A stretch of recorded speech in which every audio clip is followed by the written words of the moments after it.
I mean, my thoughts create my feelings, and so some of what I learned about feelings is that, and this is how I work with it, but it's just that feelings are a kinetic response that our body has to stimulus. And that stimulus being my thoughts, my perceptions, my beliefs.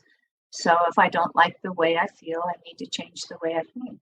So simple, so hard, and so simple. Because I don't know about you guys, but my Windows 53 was like ingrained in me. And so I could go, okay, all I got to do is change my thinking, but it just wasn't that easy.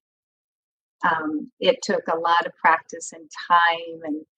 And every time those thoughts would come up, I'd need to intervene on them as soon as I noticed them and change them with healthy thoughts. We've got some great pamphlets in CoDA that has to do with affirmations and the way we think and perceive things that are so helpful. So the next slide. Thank you, Linda, so much. You're so good at this. So again, if we don't like the way we feel, we need to change the way we think. Next slide. So then that whole combination, so my thoughts, my feelings are all going to determine then what I do out there. So my actions and behaviors.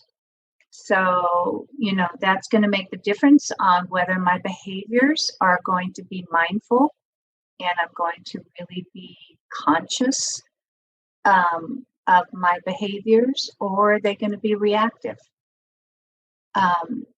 When I came to learn for myself that, the moment that I would get into some of those old perceptions and beliefs and thoughts, all of that, and I would get reactive, what I learned is it took me into this whole survival part of my brain. And so the only thing I'm going to do is want to survive. Pretty much for me, surviving meant I was going to react. Now, sometimes I could be around people and they had no clue I was reacting inside. But inside there was all this stuff going on, all this chaos going on. But on the outside, I learned in survival how not to show that. Because if you showed that, something bad was going to happen. And so I learned really hard as a little kid not to show that there was a lot going on inside of me. I learned how to be needless and wantless and be independent, take care of myself, not ask anybody for anything. So nobody had a clue on what was going on inside of me. And when I'm able to be mindful of what my perceptions and beliefs are, be mindful then of the resulting thinking and making sure that those thoughts are healthy, that they're love-filled, that they're empowering, that they're affirming of myself and of you, then I'm able to be more conscious about how I act and behave.